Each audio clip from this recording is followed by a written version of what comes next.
Hola, muy buenas. Ejercicio bueno, buen ejercicio. Mira, en este caso lo que vamos a hacer es un ejercicio del examen de este año, pero no un ejercicio práctico, un ejercicio teórico, ¿vale? Me va a obligar a que sepa la teoría. Y en este caso, la parte de la teoría que se refiere a las funciones de coste, ¿vale? Entonces, vamos a tener que saber cómo se comportan las distintas funciones de coste que nos podemos encontrar. Bien, no voy a hacer un análisis muy detallado, simplemente para poder hacer el ejercicio.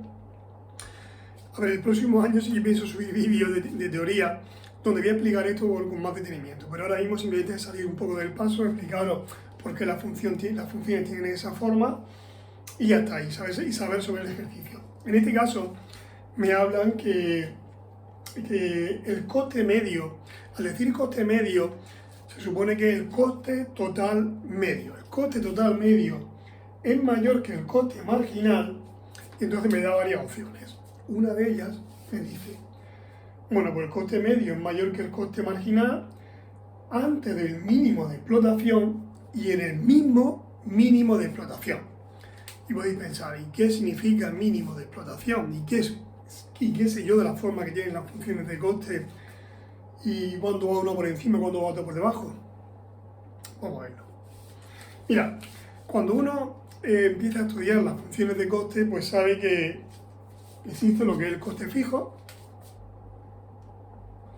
y existe lo que es el coste variable. El coste fijo se refiere vamos a suponer, así un poco así a bote pronto, pues el desembolso inicial que se hace pues, en estructura, o sea, en lo que es la infraestructura, pues toda la maquinaria y todo el papeleo que hay que hacer para que una empresa pueda empezar a funcionar, ¿vale? Todo ese coste, todo ese gasto que lleva aparejado eso, maquinaria, pues todos los edificios, toda la infraestructura, pues todos los permisos que haya que pagar, todo eso que hay que mover y que es necesario antes de empezar a producir, pues eso podría formar parte del coste fijo. Posiblemente habrá que añadir más partidas, pero eso a bote pronto podría ser el coste fijo. El coste variable se supone que una vez que la empresa ya empieza a funcionar y empieza, por ejemplo, a producir, imaginad que produce esto, una vez que empieza a producir el rotulador, pues este rotulador, producir esto, le costará un dinero, pues tendrá que comprar la materia prima, tendrá que pagar una parte de la luz, porque no toda la luz que se consume va a ser para producir esto. Entonces habrá que pagar una parte de la luz, habrá que pagar sueldos, habrá que pagar historia. Bueno, pues todo lo necesario para que esto se pueda producir, o lo que esté íntimamente relacionado con la producción de esto, será el coste variable. Entonces, la suma del coste fijo y el coste variable conforma lo que llamamos el coste total. O sea que el coste total va a ser el coste fijo más el coste variable.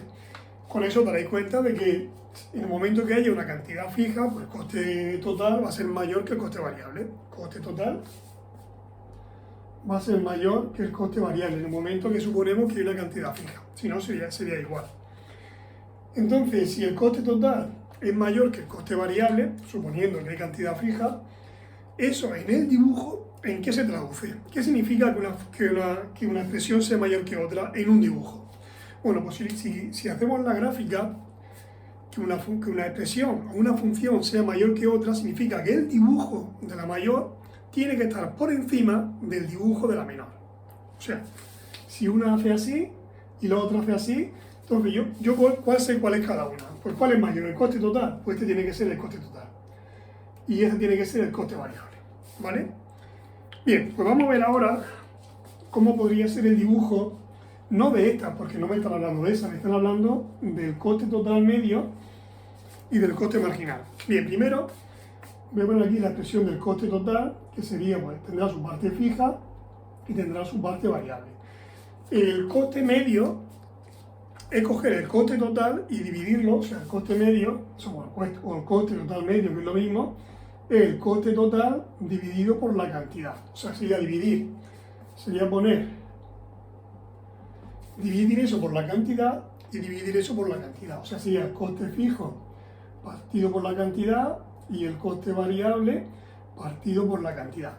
Entonces, ¿cuál es el dibujo? ¿Cómo suele ser el dibujo? No que todas se comporten así, pero ¿cómo puede ser el dibujo de un coste total medio o de un coste medio?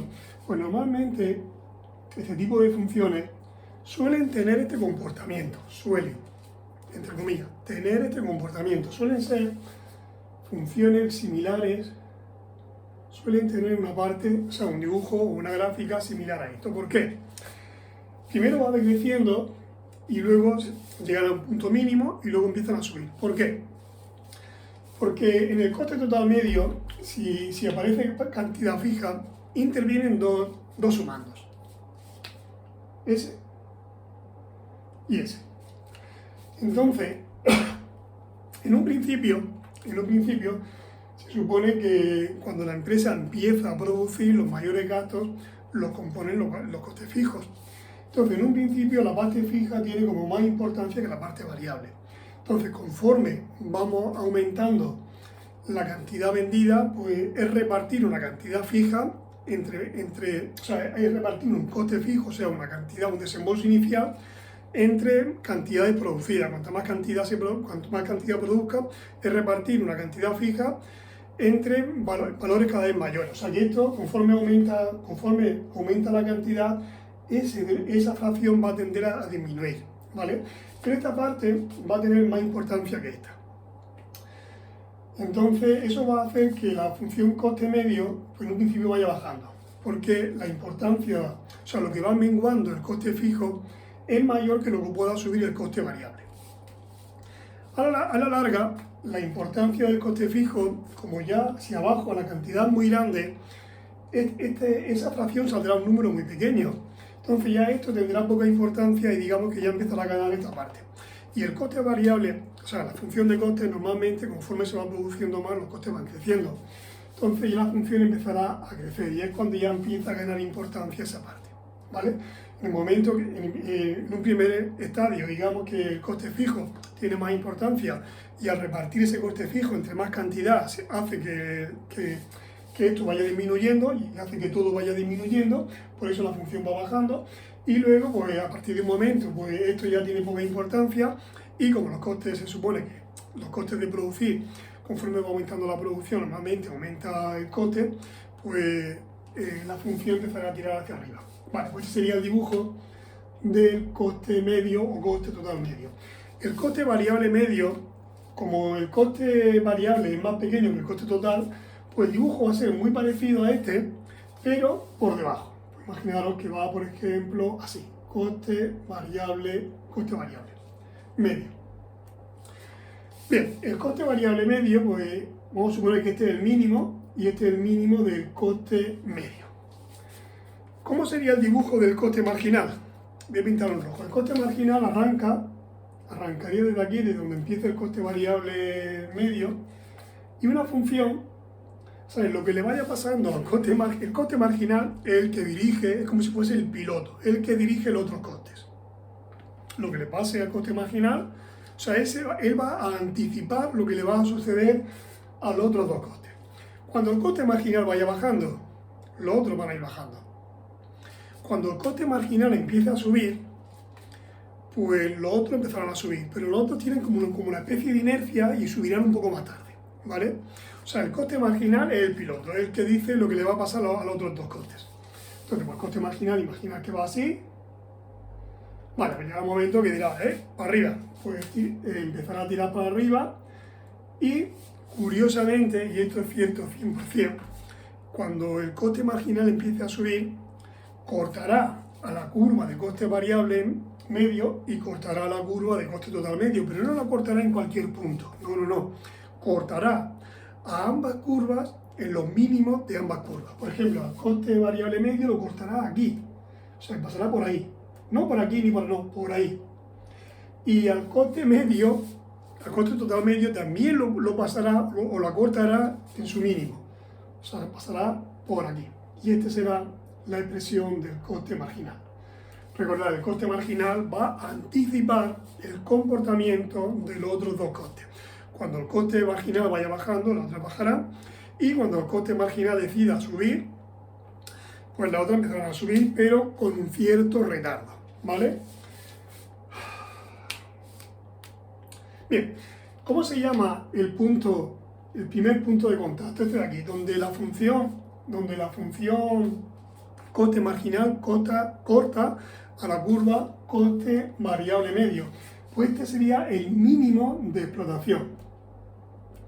Y podréis pensar, ¿y por qué se le llama mínimo de explotación? Pues porque esto en el eje de la X, eso me dará una cantidad, porque aquí en el eje de la X va la cantidad y aquí van los costes.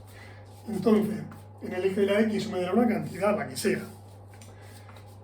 Por debajo de esa cantidad, o sea, a la izquierda de esa cantidad, fijaros, como la curva de coste es la que me va a fijar el precio de... No, perdón, la curva de coste marginal es la que me va a fijar el precio en la curva de oferta.